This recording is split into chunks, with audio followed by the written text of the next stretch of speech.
सबसे पहले बात इस वक्त की बड़ी खबर की जो महाराष्ट्र से सामने आ रही है। कोरोना को लेकर महाराष्ट्र सरकार ने बड़ा फैसला लिया है। आपको बता दें कि महाराष्ट्र में लॉकडाउन की अवधि को और बढ़ा दिया गया है। महाराष्ट्र में अब 31 मई तक लॉकडाउन बढ़ा दिया गया है, यानी अगले तकरीबन 28 दिन, अभी 18 दिन माफ कीजिए, और महाराष्ट्र में लॉकडाउन रहेगा। पूरे महीने महाराष्ट्र में लॉकडाउन रहने जा रहा है, जिसका ऐलान महाराष्ट्र की सरकार ने कर दिया है। वहीं दूसरी तरफ 18 से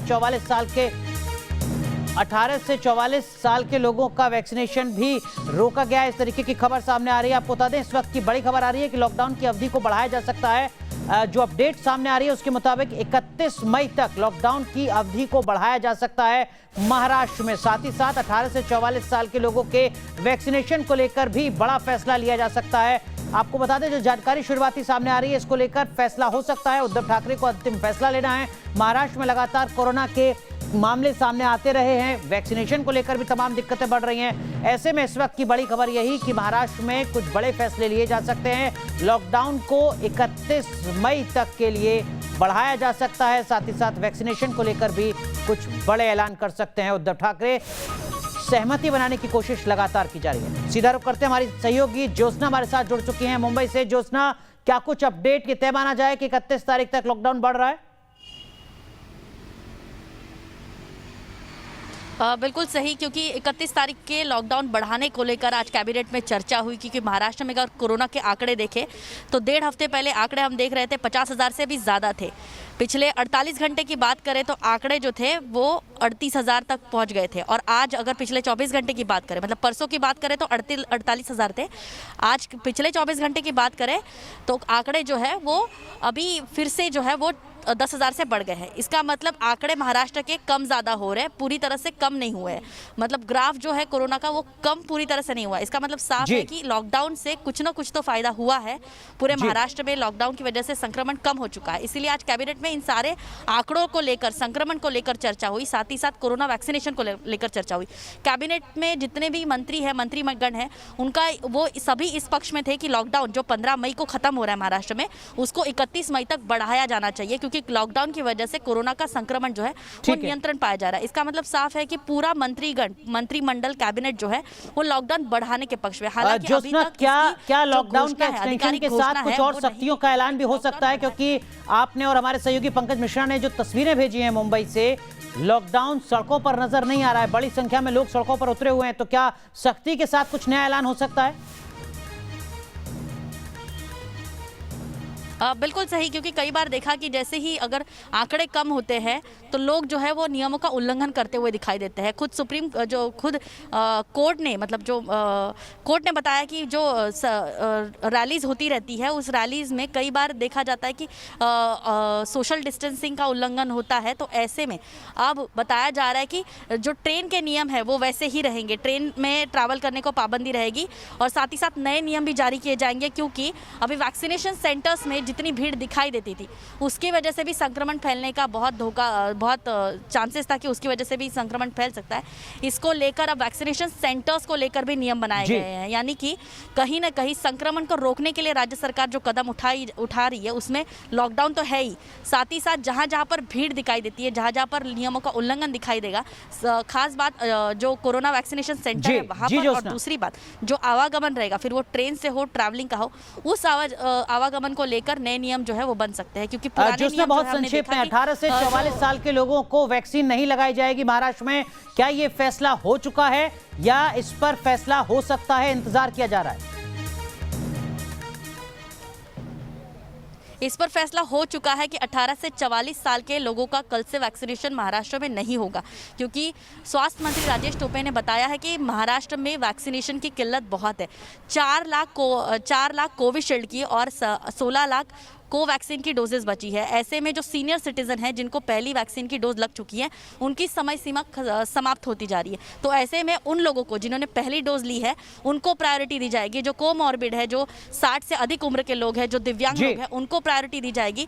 और जो 18 से 44 साल के लोगों के लिए जो वैक्सीनेशन महाराष्ट्र सरकार ने खरीदी थी, जो मुफ्त में दे रही थी, वही वैक्सीन अब सीनियर सिटीजन को दिया जाएगा ताकि उनको समय पर दूसरी कोरोना की डोज मिले। तो 3 अहम बातें हमारी सहयोगी ज्योत्सना इस वक्त बता रही है। रही हैं महाराष्ट्र से जुड़ी। पहली खबर ये कि 18 से 44 साल के लोगों का महाराष्ट्र में वैक्सीनेशन नहीं होगा। दूसरी खबर ये कि बड़ा फैसला हो सकता है लॉकडाउन के एक्सटेंशन का 31 मई तक। इसको लेकर कैबिनेट में सहमति बन चुकी है और सख्ती लॉकडाउन में और ज्यादा देखने को मिल सकती है 31 मई तक, क्योंकि कोरोना के जो आंकड़े हैं महाराष्ट्र में वो फ्लक्चुएट होते हुए नजर आ रहे हैं। ऐसा नहीं है कि सिर्फ राहत नजर आ रही हो। इस वक्त की बड़ी खबर साझा कर रही थी ज्योत्सना हमारे साथ। बहुत बहुत शुक्रिया ज्योत्सना आपका जुड़ने के लिए, इस वक्त की बड़ी खबर अपडेट दर्शकों तक साझा करने के लिए।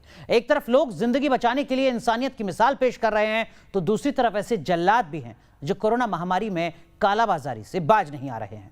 दवाइयों की कालाबाजारी हो रही है, नकली इंजेक्शन बनाकर लोगों की जिंदगी से खिलवाड़ किया जा रहा है।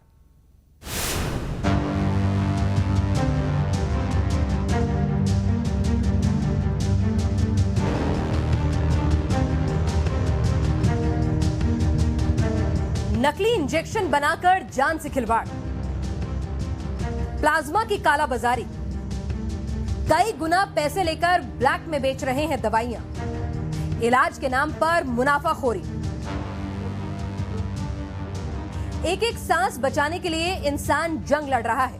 कुछ फरिश्ते लोगों की जान बचाने के मिशन में लगे हैं, लेकिन कुछ ऐसे लोग भी हैं जो महामारी में मुनाफाखोरी कर रहे हैं। ये जल्लाद पैसे के लिए आज इतने गिर चुके हैं कि शमशान में लाश जलाने के बदले भी मोटी कमाई कर रहे हैं।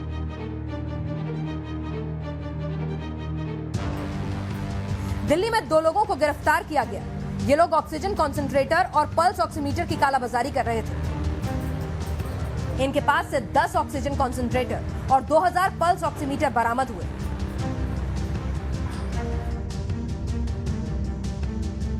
एमपी के छिंदवाड़ा में पुलिस ने ऐसे गिरोह को पकड़ा है जो रेमडेसिविर इंजेक्शन की कालाबाजारी कर रहा था।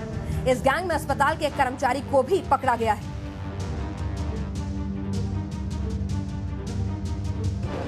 इंदौर में भी पुलिस को कालाबाजारी के गिरोह के खिलाफ बड़ी कामयाबी मिली। यहां 450 के करीब रेमडेसिविर इंजेक्शन जब्त किए गए और 24 लोगों के खिलाफ रासुका के तहत कार्रवाई की गई। एक विशेष एसआईटी गठित की गई है। पुलिस मुख्यालय के निर्देशानुसार इसमें हर जिले में एक विशेष तरीके की एसआईटी गठित है जो कि किसी भी तरीके की जीवन रक्षक उपकरण, किसी भी तरह का मेडिकल उपकरण, दवाओं की कालाबाजारी, रेमडेसिविर जैसे जो जीवन रक्षक दवाएं हैं उनके विशेष तौर पे कालाबाजारी को लेकर के ये लगातार कार्रवाइयाँ कर रही हैं। दिल्ली से सटे ग्रेटर नोएडा में ऑक्सीजन और इंजेक्शन की कालाबाजारी के बाद प्लाज्मा के बहाने भी मुनाफाखोरी जारी है। ये गिरोह 40,000 रुपए में प्लाज्मा बेच रहा था। पुलिस ने 1 यूनिट प्लाज्मा के साथ 2 लोगों को गिरफ्तार किया है। आपदा के इस दौर में भी कुछ लोग मजबूरी का फायदा उठाकर मोटी कमाई करने में लगे हुए हैं। एमपी के शहडोल में रेमडेसिविर इंजेक्शन के बदले हजारों रुपए वसूलने वाले 4 लोगों को अरेस्ट किया गया है। पुलिस ने 6 रेमडेसिविर इंजेक्शन के साथ 5 मोबाइल फोन और 6 लाख से ज्यादा रुपए भी बरामद किए। इंजेक्शन जो कोरोना मरीजों के लिए इस्तेमाल होता है और इसकी कालाबाजारी का पर्दाफाश हुआ है। और पुलिस को सूचना प्राप्त हुई थी कि कुछ लोग इस काम में लिप्त हैं और वो जो व्यक्ति लिप्त है वो मेडिकल कॉलेज में नौकरी पर हैं। तो पुलिस ने आज अपना मुखबिर तंत्र सक्रिय किया और 2 लोग सबसे पहले गिरफ्तार हुए। दीपक गुप्ता और उज्ज्वल द्विवेदी, दोनों संधिया जिला उमरिया के रहने वाले हैं। दीपक गुप्ता पिता सीताराम गुप्ता 23 साल, उज्ज्वल द्विवेदी पिता धनीराम द्विवेदी 30 वर्ष। इन दोनों को पुलिस ने गिरफ्तार किया और इनके पास से रेमडेसिविर इंजेक्शन बरामद हुआ है। ये दोनों व्यक्ति मेडिकल कॉलेज में नौकरी करते हैं। गिरफ्तार किए आरोपियों में 3 मेडिकल कॉलेज के कर्मचारी हैं। चौथा शख्स अमित मिश्रा है जो मेडिकल कॉलेज के सामने ही अमित फार्मा नामक मेडिकल स्टोर का संचालक है। रेमडेसिविर इंजेक्शन की कालाबाजारी के मामले में पुलिस ने 8 लोगों को गिरफ्तार कर जेल भेजा है। अब ऑक्सीजन की कालाबाजारी करते हुए एक युवक को कोतवाली पुलिस ने पकड़ा है। पुलिस ने आरोपी रिजवान शेख के कब्जे से 2 सिलेंडर 16,800 रुपए जब्त किए हैं। पुलिस से आज सूचना प्राप्त हुई थी कि उज्जैन ब्रिज के नीचे ऑक्सीजन सिलेंडरों की कालाबाजारी कर रहा है आरोपी, जिस पर हमने बंडर बना के भेजा। उसको 2500 रुपये भी दिए, उस पर मार्का लगाया। एक खाली सिलेंडर भी भेजा, उस पर भी मार्का लगाया। तब वो लेके गया वहाँ, तो उस आरोपी ने वो वाला खाली सिलेंडर रख लिया, वो भरा हुआ सिलेंडर उसको दे दिया। वो वो 2500 रुपये भी ले लिए, जबकि उसकी वास्तविक कीमत मार्केट में 800-900 रुपये है सिलेंडर की, जिस पर प्रकरण पंजीबद्ध किया गया है कोतवाली पुलिस द्वारा और आरोपी को गिरफ्तार किया गया। 16,800 से नकद जब्त किए गए और 2 खाली सिलेंडर। लोग जान बचाने के लिए जद्दोजहद कर रहे हैं। ऐसे में जो लोग मुनाफाखोरी और कालाबाजारी कर रहे हैं उनके खिलाफ सख्त कार्रवाई होनी चाहिए ताकि इन जल्लादों को सबक मिल सके। Team news nation. इस वक्त देश कोरोना की दूसरी लहर से बेहाल है। तीसरी लहर आने का खतरा है। सबसे बड़ी चिंता बच्चों को लेकर है, क्योंकि एक्सपर्ट्स के मुताबिक तीसरी लहर बच्चों के लिए ज्यादा खतरनाक साबित हो सकती है। इस बीच आज बच्चों से जुड़ी बड़ी खबर सामने आई। देश में बच्चों के लिए वैक्सीन के ट्रायल को मंजूरी दे दी गई है। तीसरी लहर से निपटने के लिए तैयारियां तेज हो चुकी हैं। कोरोना की दूसरी लहर ने युवाओं पर कहर ढाया है और तीसरी लहर में सबसे ज्यादा खतरा बच्चों को है। बच्चों को तीसरी लहर से बचाना है, इसलिए बच्चों के लिए वैक्सीन का काम भी शुरू हो गया है। देश में बच्चों पर वैक्सीन के ट्रायल को मंजूरी दे दी गई है। जल्द ही भारत बायोटेक की कोवैक्सीन का ट्रायल बच्चों पर शुरू होने जा रहा है। ये ट्रायल 2 साल से लेकर 18 साल तक की उम्र के बच्चों और युवाओं पर होगा। फिलहाल 525 बच्चों पर क्लिनिकल ट्रायल होगा। ये clinical trial Delhi AIIMS, Patna AIIMS और नागपुर के MIMS में किया जाएगा। उम्मीद है कि बच्चों के लिए वैक्सीन को जल्द ही मंजूरी मिल सकती है। वैक्सीन शुरू किया गया क्योंकि कम समय में लाया गया है, तो वैक्सीन पहले बड़ों पे ट्रायल किया गया, बड़ों को दिया गया और धीरे धीरे उम्र हम लोग घटाते जा रहे हैं। और आप देखेंगे कि अब हमारे देश में 18 साल से ऊपर के किशोरों को, किशोर हो किशोरियों, उन्हें देने के लिए अलाउ कर दिया गया है। लेकिन छोटे बच्चे अभी भी अछूते हैं, उन्हें नहीं दिया जा रहा है क्योंकि शायद उनमें अभी प्रॉपर ट्रायल नहीं हो चुका है। और हालांकि US में अभी शायद 12 से 15 साल के बच्चों को भी शुरू किया जा रहा है, लेकिन हमारे देश में अभी तक केवल 18 साल से ऊपर के बच्चों को ही दिया जा रहा है। तीसरी लहर में सबसे ज्यादा खतरा बच्चों को हो सकता है, इसलिए राज्य सरकारें भी इसके लिए तैयारियों में जुट गई हैं। महाराष्ट्र सरकार ने इसके लिए स्पेशल पीडियाट्रिशियन टास्क फोर्स का गठन किया है। बच्चों के इलाज के लिए खास इंतजाम भी किए जा रहे हैं। कोरोना के तीसरे लहर में सबसे ज़्यादा खतरा 18 से कम उम्र के एज ग्रुप को हो सकता है। इस खतरे को भांपते हुए महाराष्ट्र सरकार ने अपनी तैयारी शुरू कर दी है। आपको बता दें कि मुंबई के इसी नेस्को कोविड अस्पताल के साथ एक और 400 बेड का SNCU अस्पताल तैयार किया जाएगा। SNCU यानी कि स्पेशल न्यूबॉर्न केयर यूनिट। ये अस्पताल छोटे बच्चों के लिए होगा, जहां पर छोटे बच्चों के इलाज की तमाम सुविधा होंगी। उनके लिए अलग से ICU होगा, उनके लिए दवाइयां किस तरह से अलग होगी वो भी व्यवस्था की जाएगी। यूपी में भी तीसरी लहर से बच्चों को बचाने के लिए तैयारियां शुरू हो चुकी हैं। योगी सरकार ने हर मंडल मुख्यालय में बच्चों के लिए 100 ICU बेड्स बनाने के निर्देश दे दिए हैं। हर मेडिकल कॉलेज में बच्चों के लिए 25 ICU बेड होंगे। हर सरकारी अस्पताल में बच्चों के लिए 10 बेड रिजर्व होंगे। बच्चों के डॉक्टर्स को वर्चुअल ट्रेनिंग भी दी जाएगी। इस वक्त सबसे ज्यादा चिंता बच्चों को लेकर ही है। देश में 18 साल से ऊपर के लोगों का वैक्सीनेशन हो रहा है। अगर बच्चों के लिए वैक्सीन को जल्द अप्रूवल मिल जाता है और बड़े पैमाने पर बच्चों का वैक्सीनेशन शुरू हो जाता है तो तीसरी लहर को रोकने में यह बहुत बड़ा हथियार साबित होगा। Team news nation. कोरोना की वजह से यूपी की राजधानी लखनऊ में बिगड़े हालात अब सामान्य हो रहे हैं। 2 हफ्ते पहले तक लखनऊ में अफरा तफरी का माहौल था, लेकिन अब स्थिति काफी सामान्य हो चुकी है। ये रिपोर्ट देखिए। उत्तर प्रदेश की राजधानी लखनऊ में हालात अब धीरे धीरे सामान्य हो रहे हैं और इस बात का सबसे बड़ा सबूत ये ऑक्सीजन प्लांट है, क्योंकि अगर 2 हफ्ते पहले की बात करें तो इस ऑक्सीजन प्लांट के बाहर रात से ही सैकड़ों लोगों की भीड़ लग जाती थी ऑक्सीजन लेने के लिए। लेकिन आप इस वक्त देख सकते हैं कि सन्नाटा पसरा हुआ है। जो लोग यहाँ पर ऑक्सीजन लेने पहुँच रहे हैं उन्हें आसानी से ऑक्सीजन भी मिल रहा है। कह सकते हैं कि जो अफरा तफरी का माहौल था वो अब शांत हो चुका है। भाई साहब, अब ऑक्सीजन मिलने में कोई दिक्कत तो नहीं? नहीं सर, दिक्कत नहीं है। आप लोग आ रहे हैं, आराम से मिल जाए? जी। पहले भी आते थे यहाँ पे आप? जी पहले भी आते थे। अब क्या स्थिति थी? पहले ये लाइन लगानी पड़ती थी लंबी, अब नहीं लाइन लगानी पड़ रही है। दूसरी लहर का पीक सबसे ऊपर था। उस वक्त लखनऊ में अफरा तफरी का माहौल था, चाहे हम अस्पतालों की बात करें, ऑक्सीजन प्लांट की बात करें या फिर कहीं दूसरी जगह की बात करें। वहाँ पर चारों तरफ लोगों का भारी जमावड़ा दिखता था। लेकिन इस वक्त आप देख सकते हैं कि ये एक ऑक्सीजन प्लांट है जहाँ पर बहुत ही सुचारू तरीके से इस वक्त ऑक्सीजन की आपूर्ति की जा रही थी, क्योंकि अगर हम 30 अप्रैल से पहले की बात करें तो 30 अप्रैल से पहले तक जो तमाम ऑक्सीजन प्लांट हैं लखनऊ के, वहां पर लोगों की एक लंबी कतार देखने को मिल रही थी। लेकिन अब जिस तरीके से लखनऊ में संक्रमण के मामले घटे हैं, वैसे में कह सकते हैं कि स्थिति भी अब काफ़ी हद तक सामान्य हो चुकी है। वीडियो जर्नलिस्ट सफल हसन के साथ Avinash Singh, news nation, Lucknow. Corona संकट के बीच आगरा के लोगों के लिए भी राहत भरी खबर है। आगरा के जूता निर्यातकों की सबसे बड़ी संस्था एफमैक ने कोरोना महामारी से निपटने के लिए प्री कोविड हॉस्पिटल की शुरुआत की है। आगरा से हमारे सहयोगी विनीत दुबे की ये रिपोर्ट देखिए।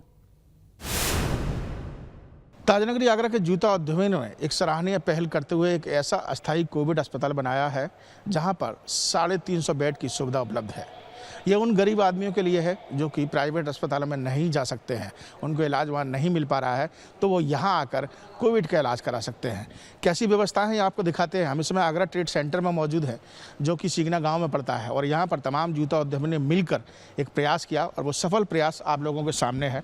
शुरू हो चुका है अस्पताल। ये आप देख सकते हैं, यहाँ पर जो बेड हैं वो लगा दिए गए हैं। तमाम ऑक्सीजन की अगर व्यवस्था करें तो वो भी यहाँ पर है, वेंटिलेटर की सुविधा भी यहाँ पर है, सीटी स्कैन की सुविधा भी यहाँ पर है। तमाम सुविधाओं के साथ ये भी बताया जा रहा है कि दवाइयों से लेकर खाने पानी की सुविधा जो है वो भी यहाँ पर दी जाएगी मरीजों को, और बहुत ही कम और उचित दामों पर यह व्यवस्था की गई है। आगरा प्रशासन का पूरा सहयोग है। हमारे साथ एफमैक के अध्यक्ष पूरन डावर जी हैं, हम उनसे एक बार बात करते हैं। सर, संक्षेप में जानना चाहेंगे कि शुरुआत हो चुकी है, किस कैटेगरी में इस अस्पताल को रखा गया है और कौन कौन से मरीज आ रहेंगे और क्या क्या सुविधाएं? देखिए, आगरा का जूता उद्योग अपनी कॉर्पोरेट रिस्पॉन्सिबिलिटीज़ को पूरी तरह समझता है। हम प्रशासन पर या सरकार पर दोष देने के बजाय हमने प्रयास किया कि प्रशासन के साथ मिलकर के, सरकार के साथ मिलकर के एक ऐसी व्यवस्था शुरू की जाए जिससे जनता को कहीं ना कहीं राहत मिल सके। मैं एक खास बात और बता दूं, जब आप यहाँ पहुँचेंगे तो आपको ऐसा नहीं लगेगा कि आप किसी सरकारी अस्पताल में हैं या फिर किसी ऐसे अस्पताल में हैं जहाँ आपको प्रॉपर इलाज नहीं मिलेगा। 5 स्टार सुविधाएं यहाँ पर दी गई हैं और बहुत ही कम दाम पर यह पैकेज दिया गया है। अगर 4 दिन की बात की जाए तो करीब 10,000 रुपये का खर्चा आता है। उसमें आपको ऑक्सीजन भी है, वेंटिलेटर भी है, सिटी स्कैन की सुविधा अंदर दी गई है। एक बार मैं तस्वीर दिखाना चाहूँगा। यहाँ पर आप जब घूमेंगे, जब आप अंदर आएंगे तो यहाँ पर ही आपको सारी जाँच भी, आपकी जो पैथोलॉजी भी यहाँ पर दी गई है, दवाइयों की सुविधा भी यहाँ पर सामने आपको दिखाई दे रही है। एफमैक के कुछ पदाधिकारी और हैं, हम उनसे संक्षेप में जानना चाहेंगे। सर, कि अभी 350 है, क्या इसको बढ़ाया जा सकता है? इसको अभी हम लोगों का टारगेट है कि 500 बेड तक लेके जाएंगे, और जितने भी लोग जो इधर उधर भटकते हैं, जिनको प्रॉपर मेडिकेशन नहीं मिल पाता है, मेडिकल केयर नहीं मिल पाती है, वो सारी यहाँ पे उपलब्ध होगी। और स्टेट ऑफ आर्ट ये बनाया गया है, और ये सोच के नहीं बनाया गया है कि ये टेम्प्रेरी है, कोई देख के इसको कह भी नहीं सकता। फिक्र करने की ज़रूरत नहीं है। किसी भी गरीब को अगर कोई कोविड प्रोटोकॉल या कोविड से कोई संक्रमण पाया जाता है, उसमें सिम्टम्स पाए जाते हैं, या वो अपना आइसोलेशन पीरियड पूरा करना चाहता है, तो वो आगरा के आगरा ट्रेड सेंटर आ सकता है, और यहाँ पर जो अस्थायी कोविड अस्पताल है वहाँ पर अपना इलाज बहुत ही सस्ते दामों में, सस्ते खर्चे पर करा सकता है। वीडियो जर्नलिस्ट मनोज के साथ आगरा से विनीत दुबे, न्यूज़ नेशन। प्रयागराज में कोरोना के लगातार गिरते ग्राफ से सरकार और प्रशासन के साथ साथ आम लोगों को भी बड़ी राहत मिली है। हमारे सहयोगी मानवेंद्र प्रताप सिंह की ये रिपोर्ट देखिए।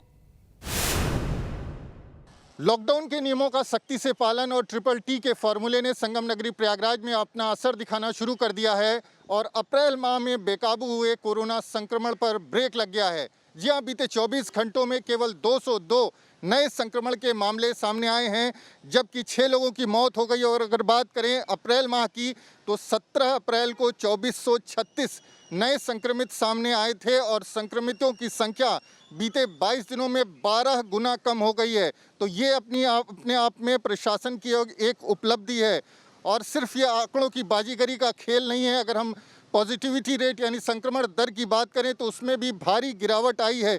17 अप्रैल को पॉजिटिविटी रेट यानी संक्रमण दर 21% से ज़्यादा था, और बीते 24 घंटों में ये 2% से भी कम है, 1.8% रह गया है। तो निश्चित तौर पर प्रयागराज के लिए एक बड़ी उपलब्धि है। जिस तरह से अप्रैल माह में हमने देखा था, तमाम जो पेशेंट्स थे उनके लिए अस्पतालों में बेड उपलब्ध नहीं थे, ICU वेंटिलेटर बेड की तो बात ही छोड़ दीजिए, लोग बिना इलाज के दम तोड़ रहे थे। लेकिन अगर आज की स्थिति की बात करें तो तमाम सरकारी और प्राइवेट अस्पतालों में पर्याप्त संख्या में ICU बेड उपलब्ध हैं, वेंटिलेटर उपलब्ध हैं, और उनकी संख्या लगातार बढ़ाई जा रही है।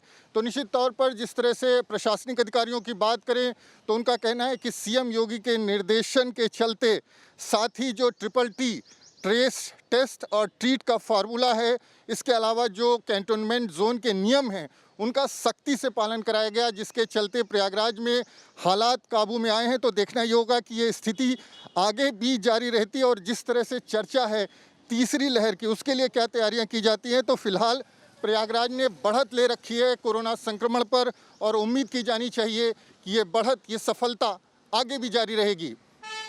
वीडियो जर्नलिस्ट विवेक श्रीवास्तव के साथ Manvendra Pratap Singh, news nation, Prayagraj. Corona के दूसरे फेज में मरीजों की संख्या अप्रैल महीने के मुकाबले मई के महीने में कम हुई है। इस पर हमारे सहयोगी दीपक सिंह ने डॉक्टर्स और समाजसेवी की राय जानी है, आप भी देखिए। इस समय जनपद के सिरकुनी विकासखंड के हौश ट्रामा सेंटर पर मौजूद हैं, जहां जिला प्रशासन ने इसे L2 हॉस्पिटल के तौर पर परिवर्तित कर दिया। 30 बेडों का ये हॉस्पिटल है। आइए हम डॉक्टर से बात करते हैं कि कितना चैलेंजिंग है कोरोना काल में मरीजों का इलाज करना। डॉक्टर साहब, कितना चैलेंजिंग है आपके लिए? चैलेंजिंग तो है, लेकिन हम लोग की जाबी है चैलेंज को एक्सेप्ट करना। अगर इस समय हम लोग इस चैलेंज को एक्सेप्ट नहीं करेंगे तो जो महामारी फैली है इससे तो हम किसी को नहीं बचा पाएंगे। जब आम जनमानस का हम पे से ही विश्वास उठ जाएगा, हम अपने चैलेंज को नहीं एक्सेप्ट करेंगे तो हम उनकी कोई सेवा सत्कार नहीं कर सकते। डॉक्टर साहब, ये बताइए कि अप्रैल महीने में ग्रोथ ज़्यादा थी, लोगों की मौत की ताकत ज़्यादा थी, तो अभी क्या स्थिति है? अभी स्थिति इधर एक सप्ताह से स्थिति सही हुई है। क्योर होने वाले पेशेंट ज़्यादा हैं। अभी 2 दिन पहले हम लोगों ने 92 साल के श्याम नारायण सिंह थे, उनको भी डिस्चार्ज किया, वो पूरी तरह से क्योर हो गए हैं। चलिए, इस वक्त की बड़ी खबर आपको बता दें, न्यूज नेशन की खबर का बड़ा असर हुआ है। बक्सर घाट पर सैकड़ों शव दफनाए जाने का न्यूज नेशन ने खुलासा किया था। तस्वीरें लाख टके की बात की शुरुआत में हमने आपको दिखाई थी, वो तस्वीरें जो विचलित कर रही थी, वो तस्वीरें जो हर किसी को परेशान कर रही थी। अब उन तस्वीरों के बाद उन्नाव के डीएम ने जांच की बात कही है। बीगापुर में एसडीएम जाकर खुद जांच करेंगे, सभी शवों का सम्मान पूर्वक अंतिम संस्कार कराया जाएगा, ये बात डीएम उन्नाव ने कही है। इस वक्त की बड़ी खबर हम आपको बता रहे हैं, तस्वीरें अब से कुछ देर पहले हमने आपको दिखाई थी उन्नाव से। और चलिए, लाख टके की बात में आज के लिए बस इतना ही। आप बने रहिए न्यूज नेशन के साथ।